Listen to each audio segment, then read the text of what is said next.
எல்லோருக்கும் வணக்கம். இன்னைக்கு நம்ம பார்க்கக்கூடிய சப்ஜெக்ட் சொர்க்கத்தை பற்றி கனவு கண்டால். ஒரு ஆத்மா இப்படிதான் கேள்வி கேட்டிருக்காங்க. சொர்க்கத்தை பத்தி ஒரு கனவு வந்ததுன்னா யாருக்கு கனவு வருதோ அவங்களும் சொர்க்கத்துக்கு வருவாங்களா? இதுதான் இந்த ஆத்மா கேட்ட கேள்வி. அந்த ஆத்மாவுக்கு தான் இந்த வீடியோல பதில் சொல்ல ட்ரை பண்றோம். ராஜயோகத்துல பரமாத்மா என்ன சொல்றாருன்னா, யார் ஒருவர் 63 ஜென்மமா பக்தியை கம்ப்ளீட் பண்றாங்களோ அவங்க தான் இந்த ராஜயோகத்தோட 7 days கோர்ஸ் கற்றுப்பாங்க. ஓகேவா? யார் ஒருத்தர் இந்த 7 நாள் கோர்ஸை முடிக்கிறாங்களோ இவங்களுக்கு வந்து போனஸாக திரேதாயுகத்தோட கடைசி பிறவிக்கு வர்றதுக்கு கேரண்டி தரார். அதாவது 100 வருஷம் நீங்கள் அங்கே வந்து போகலாம். சத்தியுகமும் திரேதாயுகம் தான் இந்த பூமியில் சொர்க்கம். ஸோ திரேதாயுகத்தோட கடைசி பிரிவுக்கு வந்துட்டீங்கன்னாவே நீங்கள் சொர்க்கத்துக்கு வர்றதுக்கு தகுதியானவர்னு அர்த்தம். அது மட்டும் இல்லை, சத்தியுகத்துல இருந்து 8 பிரிவு இருக்கு, திரேதால 12 பிரிவு இருக்கு. அங்க அதிகமான பிரிவு எடுக்கணும்னா இந்த நேரத்தில் நீங்க முயற்சி பண்ணணும்.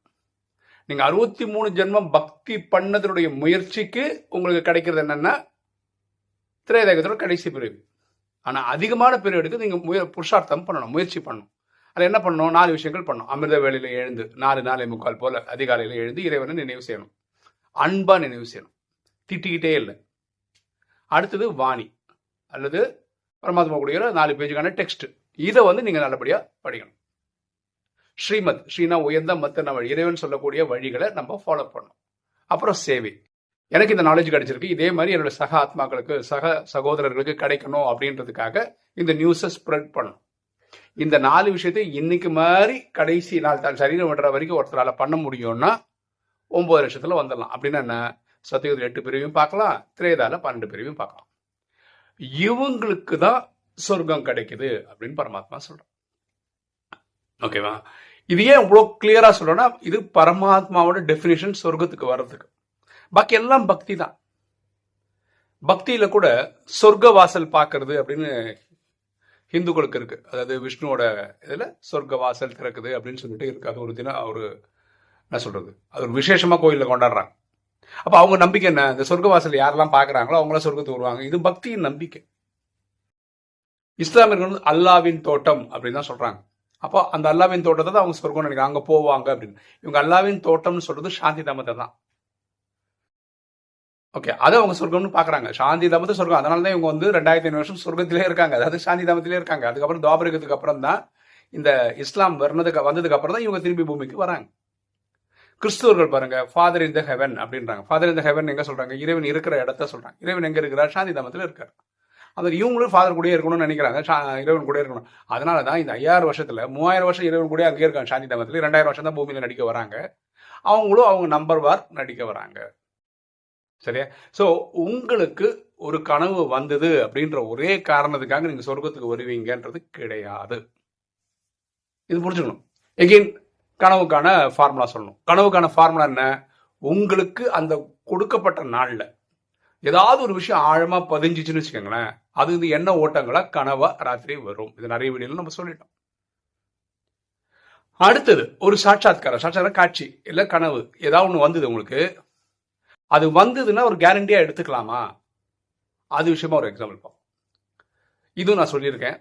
அதாவது எனக்கு ஒரு கனவு வந்தது. அந்த கனவு என்னன்னா, லக்ஷ்மி நாராயணனுடைய, அதாவது முதல் லக்ஷ்மி நாராயணன் இருக்கார் இல்லையா, அவங்க அப்பா அம்மா எங்க வீட்டுக்கு வராங்க கல்யாண பத்திரிகை வைக்கிறதுக்காக. என் பையனுக்கு கல்யாணம், அதாவது ஸ்ரீகிருஷ்ணருக்கு கல்யாணம் அப்படின்னு பத்திரிகை வைக்க வர்ற மாதிரி ஒரு கனவு வந்தது. அப்படின்னா என்ன? நானும் அந்த 9 லட்சத்துல இருக்கேன், அந்த ஃபேமிலி நம்மளை கூப்பிடுற அளவுக்கு நம்ம கொஞ்சம் க்ளோஸா இருக்கோன்றது அர்த்தம். ஓகேவா? இப்படி ஒரு கனவு வந்தது. அப்போ இதோட அர்த்தம் என்ன? பிரேமானந்த நாராயணன் 9 லட்சத்துல வருவாரு அப்படின்னு எடுத்துக்க முடியுமா? இதுக்கு பரமாத்மா ராஜயோகத்துல ஒரு விளக்கம் கொடுக்குறாரு. என்ன விளக்கம் கொடுக்குறாருன்னா, உங்களுக்கு ஒரு சாட்சாத்காரம் கிடைக்குதுன்னா அன்றைய புருஷார்த்தம் அந்த லட்சத்துல இருந்ததுன்னு அர்த்தம். என்னைக்கு எனக்கு அந்த கனவு வருது இல்லையா, அது வரைக்கும் நான் பண்ணிட்டு இருந்த புருஷார்த்தம் அந்த லெவலுக்கு இருந்திருக்கு. 9 லட்சத்துல வர்ற மாதிரி, அதனால 9 லட்சத்துல வர்ற மாதிரி ஒரு காட்சி கிரியேட் செய்யப்பட்டிருக்கு. புரியுதுங்களா? அப்போ ரியலாவே நான் வந்து சத்தியகுதிர முதல் நாள்ல வர்றதுக்கும் லட்சுமி நாராயண வீட்டு கல்யாண பத்திரிகை எனக்கு வரணும்னா அன்னையிலேருந்து இன்னைக்கு வரைக்கும், இன்னையிலேருந்து நான் சரீரம் விடுற வரைக்கும் நான் வந்து பர்ஃபெக்டா அதை ஃபாலோ பண்ணணும்.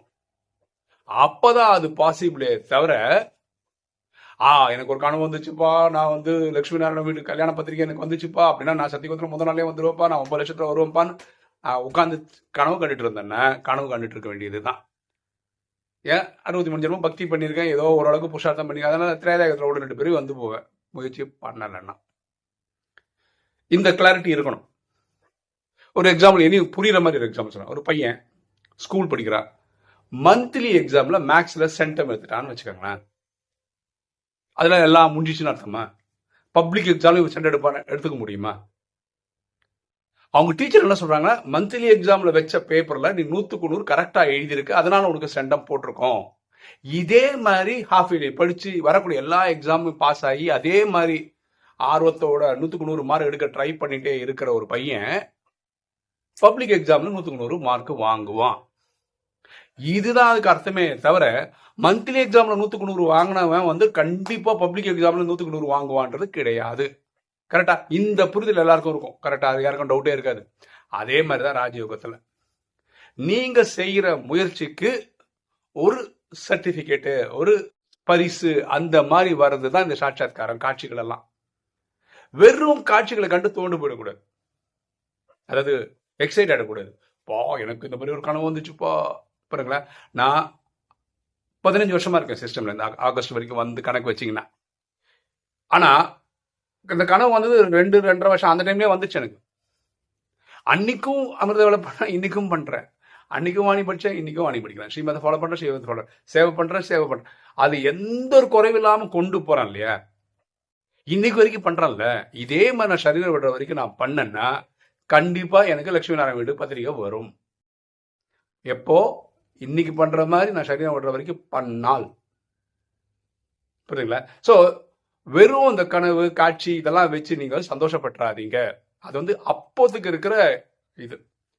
இப்ப நீங்க ஒரு சேவை பண்றீங்க, உங்க சென்டர்ல இருக்கிற சகோதரியோ சகோதரரோ இல்ல பாக்குறவங்க யாராவது உங்களை தட்டி கொடுக்குறாங்க, சூப்பரா பண்றீங்க, உங்க சேவை நல்லா இருக்கு அப்படின்னு சொல்றாங்கன்னு வச்சுங்களேன். நீங்க சேவை செய்ததை பார்த்துருக்காங்க, அதுக்கு வந்து அவங்க நல்லவங்கன்றதால அப்ரிஷியேட் பண்ணிருக்காங்க, அவ்வளவுதான் இதுக்கு அர்த்தம். இதுக்கு அப்புறமும் நீங்க சேவை பண்றதை பொறுத்து தான் இருக்கு உங்களுக்கு வரக்கூடிய அப்ரிசியேஷன் எல்லாம். பரமாத்மா என்ன சொல்ற, நீங்க சேவை பண்ண பண்ண பண்ண நீங்க நிறைய பேரோட ஆசீர்வாதங்கள் வாங்குவீங்க. இந்த ஆசீர்வாதங்கள் எவ்வளவுக்கு எவ்வளவு சேமிக்கிறீங்களோ அதுதான் உங்களுக்கு பிற்காலத்துல உங்க கூட வரும் அப்படின்னு பரமாத்மா சொல்ற. சரியா? அப்போ இந்த சகோதரி, அந்த ஆத்மா கேட்ட சகோதரி தான் நினைக்கிறேன். இந்த ஆத்மா கேட்ட கேள்வி என்ன, கனவு வந்தா, அதாவது என்ன கனவு வந்தா, சொர்க்கத்தை பத்தி கனவு வந்தா சொர்க்கத்துக்கு வருவாங்களான்னா கனவுகளை வச்சு நடக்கிறது கிடையாது. ராஜயோக கோர்ஸ் முடிச்சிருக்கணும், 7 நாள் கோர்ஸ் முடிச்சிருக்கணும், அதுக்கப்புறம் முயற்சி பண்ணியிருக்கணும். அதுக்கேற்ற முயற்சிக்கு ஏற்ற மாதிரி தான், புருஷார்த்தத்துக்கு ஏற்ற மாதிரி தான் பலன் கிடைக்கும். வீடியோ பார்க்குற நீங்க, உங்களுக்கு கருத்து வேறுபாடு இருக்கலாம், கனவு வந்தா கூட சொர்க்கத்துக்கு வந்துடலாங்க அப்படின்னு நீங்க நினைச்சீங்கன்னா நீங்க அதை நம்புறீங்கன்னு கமெண்ட் செக்ஷன்ல போடுங்க, நம்மளும் தெரிஞ்சுக்கலாம். ஓகே, இன்னைக்கு வீடியோ உங்களுக்கு பிடிச்சிருக்கணும் நினைக்கிறேன். லைக் பண்ணுங்க, சப்ஸ்கிரைப் பண்ணுங்க, ஃப்ரெண்ட்ஸ் சொல்லுங்க, ஷேர் பண்ணுங்க, கமெண்ட்ஸ் போடுங்க. தேங்க்யூ.